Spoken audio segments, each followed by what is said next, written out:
Greetings everyone and welcome back to Deliverance from Addiction. When we talk about drug addiction, most of us naturally assume we're talking about the illegal variety. But there are also a variety of prescription medications that you can also get addicted to.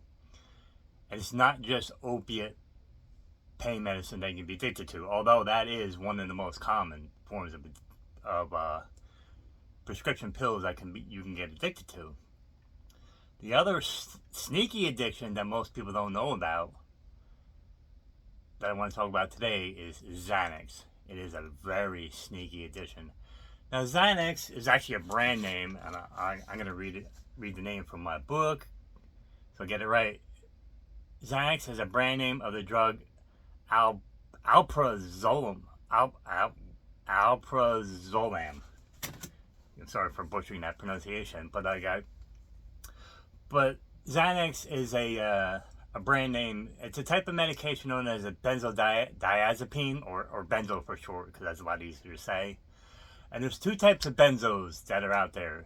There's the quick release, like Xanax, and there's slow release types, such as Klonopin, for example, which is another brand name for a different type of benzo, the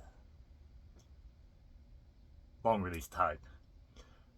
However, in my opinion, Xanax is the worst of the bunch because it is fast release and its effects kick in really quickly.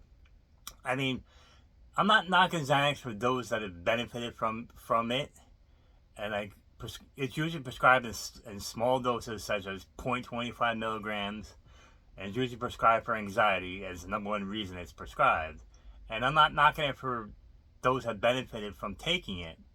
However, the problem is I've seen existing addicts who get prescribed it for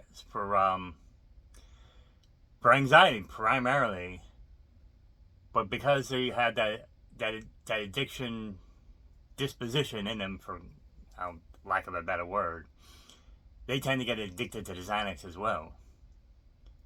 So you gotta be careful if you have that predisposition for addiction. Be careful with the Xanax. Be very, very careful, because there's a great chance you can get addicted. Because like any other drug, addicts tend to take too much to get that feeling. The same thing with the Xanax. Because I've known addicts who've been addicted to it. You know, when their prescription run out, even if it was a low dose prescription, it would run out. They go out in the street and buy it, and the dose that they buy on the street is much higher than they're prescribed. Like I said, a typical prescription is anywhere from 0.25 milligrams to 0.50 milligrams. Well, guess what? Xanax they bought on the street with 6 milligrams. Now that's a huge increase, and from what I know, from my own experiences, the number one side effects of Xanax is sedation and memory loss. Those are the two big side effects of Xanax. And sedation is like, oh my goodness, it's bad. I'm going to read an excerpt from my book, and if you haven't got my book here it is. It's called Deliverance from Addiction, Breaking the Yoke and Healing the Hurt. You can go to deliveranceFromAddictionBook.com and order your copy today if you haven't done so already. So I want to read what I wrote in my book about Xanax. Hopefully it says it better than I can say it on the fly. It says, depression and anxiety can be a couple of reasons why people turn to drugs, and Xanax is just one of those drugs. Drug addiction can even exacerbate these issues. And talk about Xanax is a brand name of the drug Alprazolam. I discussed about.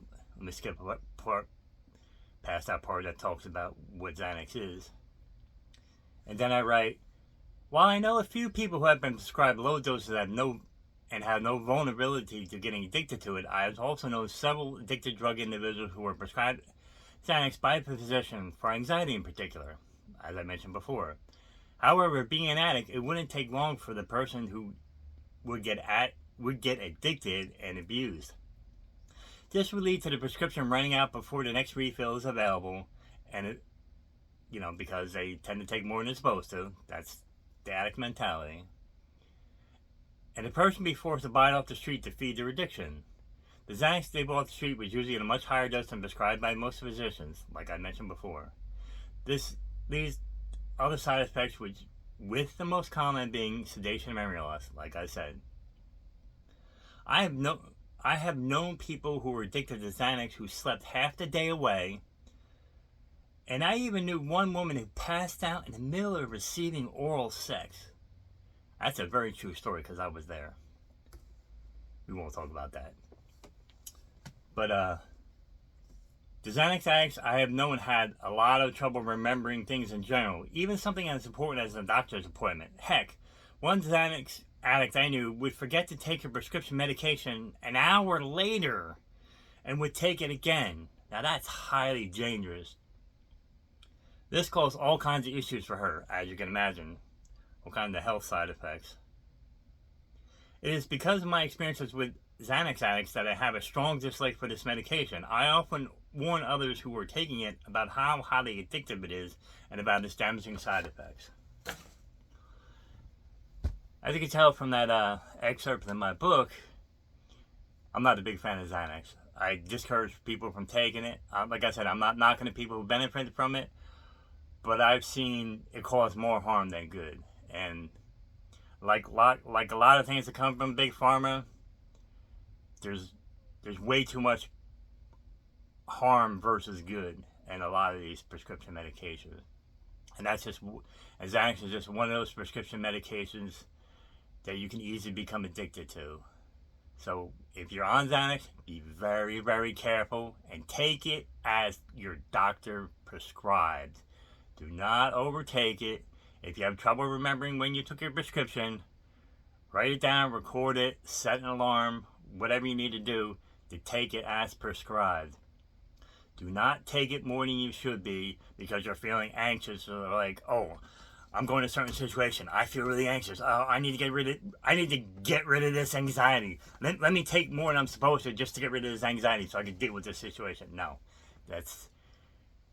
you're turning the Xanax into a coping mechanism. And like I've said in other videos, drugs are not a coping mechanism. Absolutely not. Deal with the root cause of whatever issue is causing your anxiety, so you can be a better person and get past the addiction. So that's about all I got for now. I'll put a link in the description below for my book so you can order your own copy if you haven't done so already, and any support you give will be greatly appreciated. So until the next video, talk to you all later, and God bless.